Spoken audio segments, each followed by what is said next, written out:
Top quality और consistent performance के लिए सिर्फ सिल्वर पंप्स। टॉप क्वालिटी और कंसिस्टेंट परफॉर्मेंस के लिए सिर्फ सिल्वर पंप्स, नाम याद रखना।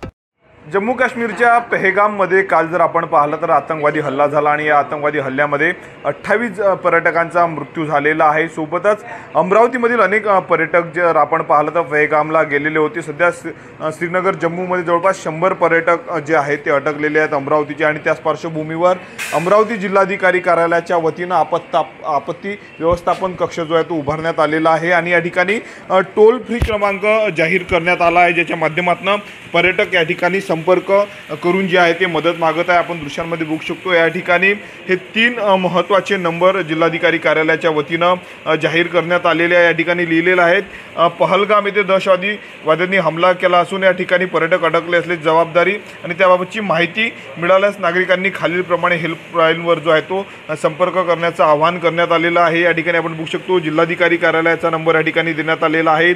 अनिल भटकर सरांचा नंबर आहे, निवासी उपजिल्हाधिकारींसोबतच सुरेंद्र रामेकर सर आहेत जे जिल्हा आपत्ती व्यवस्थापन समितीचे या ठिकाणचे कार्यालय प्रमुख आहेत, त्यांचा या ठिकाणी नंबर देण्यात आलेला आहे। जे पर्यटक त्या ठिकाणी अडकलेले आहेत त्यांना फोन करण्याचं काही मदत मागायची असल्यास त्या ठिकाणी फोन करण्याचं आवाहन करण्यात आलेलं आपण बघू शकतो। या ठिकाणी या कार्यालयातील कर्मचाऱ्यांच्या वतीनं काम सुरू आहे। जम्मू काश्मीरमधले संपूर्ण अपडेट जर आपण पाहिलं तर या ठिकाणी या कर्मचाऱ्यांच्या वतीनं घेतलं जात आहे। संपूर्ण माहिती जी आहे ते आपण त्या ठिकाणी TV9 आहे, TV9च्या माध्यमातून या ठिकाणी कर्मचारी जे आहेत ते संपूर्ण घटनेची माहिती घेत आहेत। फोन अनेक या ठिकाणी येऊन गेले, आपल्यासोबत अधिकारी आहेत। सर काय सांगणार, काय परिस्थिती आहे, कक्ष निर्माण करण्यात आलेला आहे? या ठिकाणी पहलगाममध्ये जो आतंकवादी हल्ला झाला त्या अनुषंगाने एक इमर्जन्सी म्हणून हा कक्ष स्थापन करण्यात आलेला आहे।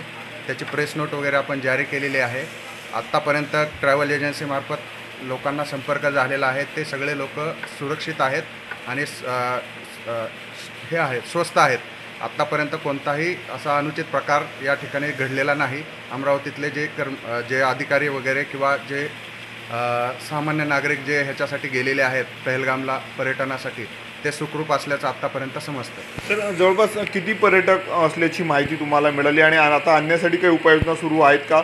त्या ठिकाणी त्यांची काही व्यवस्था आहे का? सध्या तरी आपला टूर एजन्सीमार्फत 32 लोकांशी संपर्क झालेला आहे। ते सर्व लोक सुरक्षित आहेत आणि आपल्यामार्फतच काही 11 लोक जे अमरावती शहरातील आजूबाजूच्या परिसरातील आहेत तेही सुखरूप असल्याचं समजतंय।